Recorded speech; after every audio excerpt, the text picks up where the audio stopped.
Hello, everyone. I'm Jason Bittner from Triple Helix Corporation, and welcome to our Helix Insider podcast. I'm joined in studio today with my developer, Pedro Lopez, and my director of marketing, Lauren Gully. Hello, everybody. So today we wanted to talk to you about the importance of having a good website. I think in this day and age, we're all pretty familiar with how important it is, but these days there's a lot more to websites than just simply having an online presence.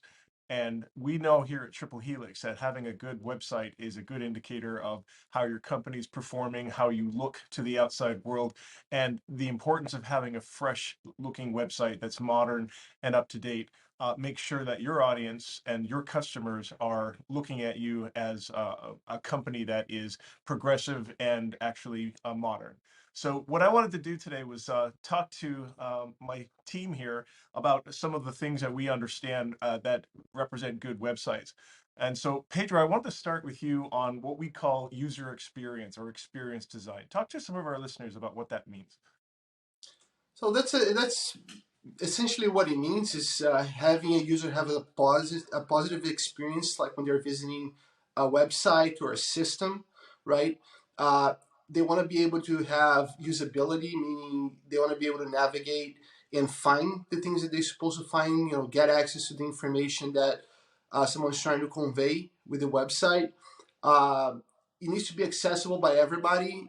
People that have maybe disabilities or don't necessarily have certain types of access, common access to the website, and it needs to be user centered. So when people are developing a website, they need to keep the user first in mind in order to be able to develop something that they can properly use. Um, it's very important. If people have a positive interaction with your website, that's basically like the first interaction that they have with your company, and having a positive experience kind of sets the stage for people to have trust the brand, trust the company, trust the services that they provide. No, that's a very good point. Um, Now we know not only is the experience important, but the actual design itself and the aesthetics and how these newer sites are actually positioned so that they look polished and professional. Lauren, you've spent quite a bit of time in this area. I want to talk to our listeners about the design aesthetic and how important that is in a new and modern website.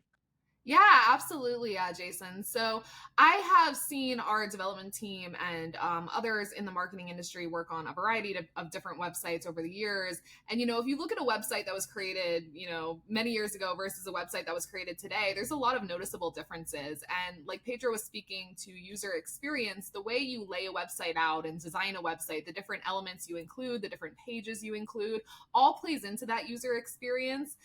So it's really important that you create a modern site that's easy for people to access, easy for people to navigate, and has different elements that really showcase your brand in a super positive light. So things like embedding videos such as this podcast or your brand's podcast on pages in your website, so people can put a face to a brand. Putting your social feeds, embedding those into your site so you can see what's going on social, showcasing maybe your Instagram feed if you have a lot of great content on Instagram or Facebook, really highlighting those elements on a website. Having blogs are something that is so understated but so incredibly important. Blogs are a long-term project. A lot of people think when they start doing blog posts that they're going to see instantaneous results. The purpose of blogs is really to increase and boost your credibility over time, which in turn will help you to appear higher up in search engine rankings organically. So when you're creating blogs, there's an art form that goes into that, making sure that you're including relevant keywords that matter to your brand and to your industry without sounding like it was written by a machine or written completely by AI. You want to make sure you're sounding natural, your tone is conversational, and you're using keywords that really resonate with your intended audience. So having a really solid blog on your website is important, and also posting constantly. I see a lot of websites where people might have a blog that appears as though they're posting consistent content, but there's no dates. It's really hard to gauge how often content's actually being posted. There's kind of a general rule of thumb in marketing that until you get to about 100 posts on your website, you should really be posting blogs at least once a month, if not not more. We really like to try to post them once a week if we can. And that's really what I encourage for new brands as well. As you boost credibility and your blogs become more prevalent, you can kind of space that out. But it's really important to post consistent, relevant content that resonates with your audience. So making sure your website's optimized with those different tools to really just make sure you have solid branding and a consistent image online when you're creating that. Most clients nowadays, when they're looking for a new business, a new service, a new product, the first thing they're doing is they're turning to Google. They're turning to their search engines to find something in the realm of what they're looking for. And if you don't have an optimized website that's really quick, easy to navigate, showcases your brand in a very positive light, you are missing out on potential leads and potential customers. It's a really strong touch point and a really solid foundation to introduce your brand to your audience and really get people to connect with and engage with you. Especially like for we do a lot of ERP systems, and when you're developing a very intricate system with lots of in and outs and trying to display information in a certain way that's helpful for the organization, design becomes a very important thing, and the aesthetics of it becomes very important too. Because like I said, people need to be able to find that information with ease. It needs to be clear. And so it goes a little beyond just looking pretty. But generally, sites that look pretty and clean tend to have that already in place. Tend to be something that is very user friendly and tend to be very helpful for whoever is using that system. So. And just to touch on what Pedro said there too, it's not just about sites looking pretty, but it's also about creating a consistent brand image. That's something in marketing that I push over and over again and can't be understated. The example I give a lot of people who are new to the marketing world is, when you look at a brand like Starbucks, you can see their logo right away in absence of their name, and that that's the Starbucks logo. The Starbucks logo. There is really good brand recognition and really good brand recall there. They've spent a long time building that logo, and it's become very easily recognizable to people who are interested in their brands, and really to the world as a whole at this point. You want the same thing for your brand, right? You want to pick consistent logos. You want to pick consistent typography, consistent colors when you're designing a website. You want people to go on your website and within seconds know what you do and that it is your brand that's being represented. And to do that, you really have to make sure you have a consistent layout and consistent imagery as far as representing your brand online on your website and as well on social media. Yeah, and that goes, as far as like development wise into like using consistently the libraries that you might use for charts or typography, images itself. Nowadays we're using a lot of like AI generated images. So that we're not stepping into copyright issues, and that has become very important as well. And just making sure that overall all these systems that an organization is using has like the same type of layout that can be easily identified because people are used to, and training wise it's very minimal because people are used to seeing things in a certain way, and that follows that consistently. So design is very important, in all aspects, not only for the initial informational website, but also like for all the systems that we develop and people use. That's a good point. So, we all know that websites are not just viewed on our desktop computers. We view our websites on our phones and on our tablets. We here at Triple Helix refer to a website that flexibly adapts to a website based on the device that you're using is something called responsive design. Pedro, talk to our listeners about responsive design and how that's important and what we do to make sure that the websites we build are responsive. So, nowadays most people use websites on a mobile phone. Obviously, inside of a corporation, they typically use on a desktop. But even then, desktops, the size of the window can vary a lot depending on the type of display and resolution that they have. So when you're designing a website, more specifically when you're developing one, you have to keep all those things in mind. Even going as far as like what type of browser organization might have it as default or might be using, to make sure that the user experience is consistent across the entire organization, and more importantly, to the entire world or to the entire corpus of people that are potentially looking into that specific website or product. So, how do we go about doing that? Is having a mobile first mindset, user first mindset, and then with libraries like Tailwind, for example, they're become very popular nowadays, and we're certainly using across our projects that have that embedded in them. It makes it very easy to make websites responsive and user friendly in that manner. So. Got it. And we all know that Google is the 900-pound gorilla in the world as far as finding the websites online. So if your website is not indexed and optimized for being found, your company is never going to be found. And everyone says you have to be SEO optimized, and how important that is. But how does one actually accomplish that? Lauren, talk us through, how do you achieve SEO optimization, and what are some of the key points that we use to get found online? Absolutely. So as you mentioned, Google is really the big name when it comes to search engines. There's other search engines out there like Bing, and I think there's GoGoDuck and some other search engines. But there was a study done not long ago, and most people are using Google when it comes to finding businesses on the web. So it's really important that you're making sure your website and even your social media and other brand presence online is optimized in a way that you're getting picked up and found in search engines. So when it comes to things like copywriting, I do a lot of copywriting for our company, for our web pages, for our social, anywhere there's copy, I work a lot on that. And, I see a lot of companies making the mistake of outsourcing copywriting overseas or outsourcing it to some of these freelance agencies.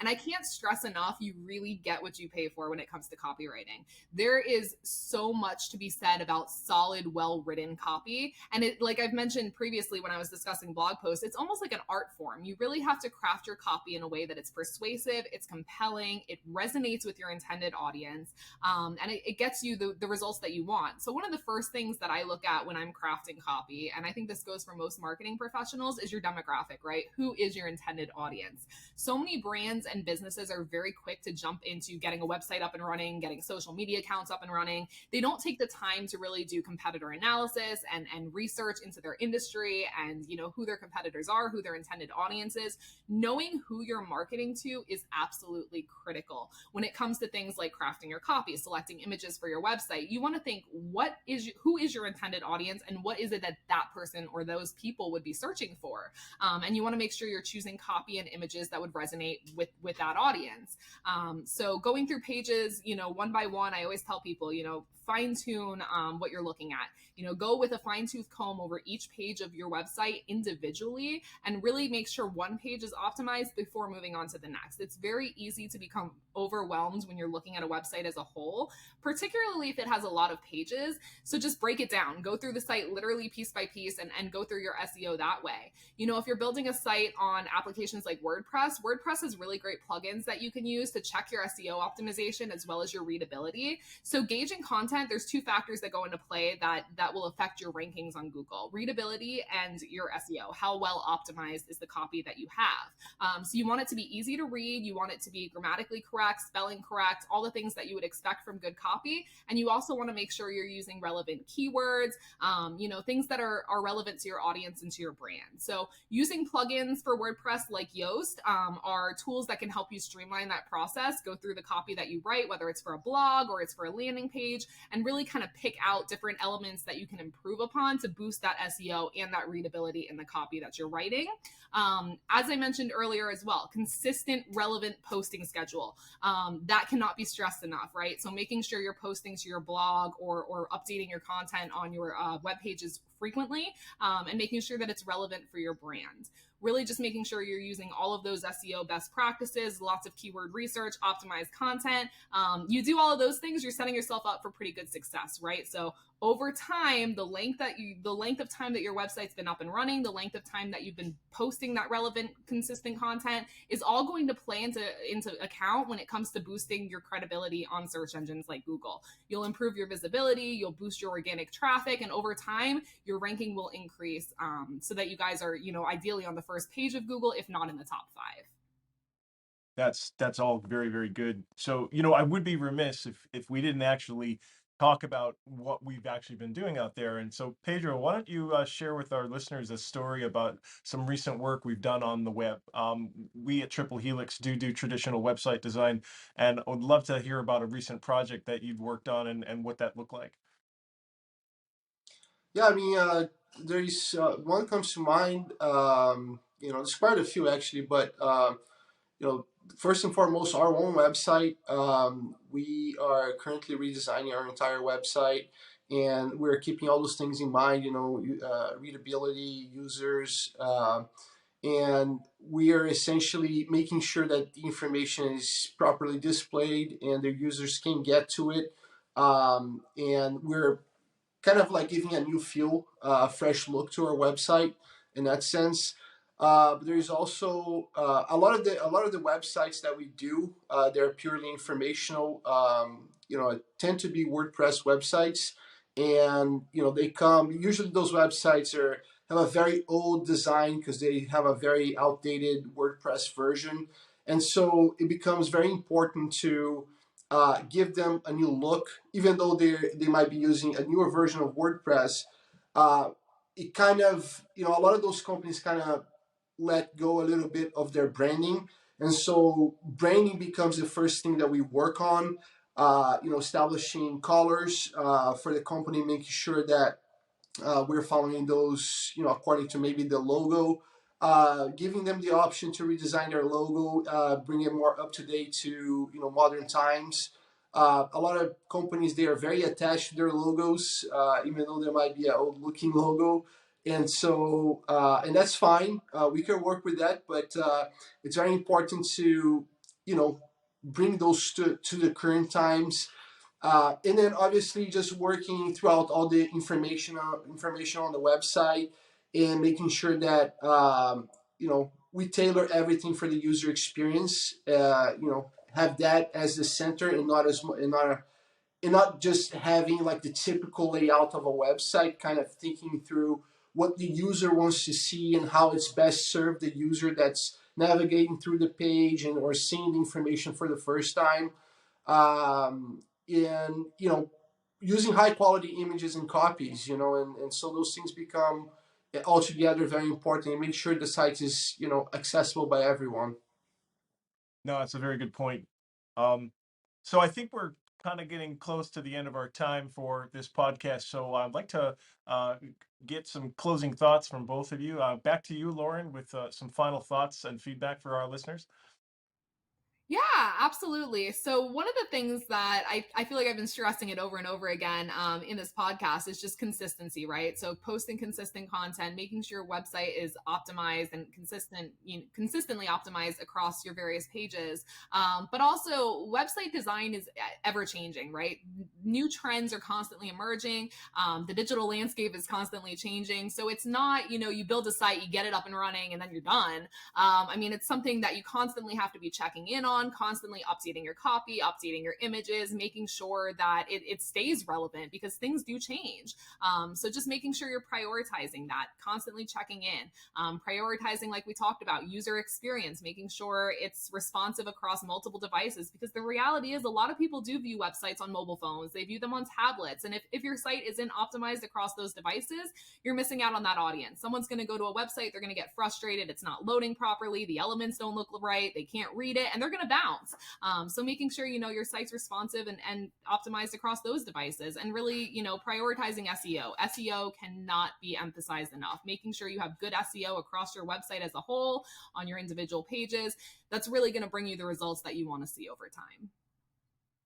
Right, good point. Pedro, final thought? Yeah, one takeaway from my side would probably be usability, accessibility, and making sure that you have, when you're designing a new website or when you're updating your website, it's something that is user centered, so that it's the information that is getting conveyed is actually being able to be seen and accessed by everyone. No, absolutely, absolutely. So this has been our time today, and I wanted to invite our listeners, if you have any comments or questions, to leave some feedback for us in the threads below.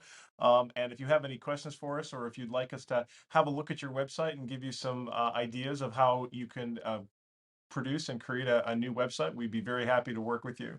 So thank you, everyone. My special thanks to my guests, Pedro Lopez and Lauren Gully, and we'll see you next time. Thanks, everybody.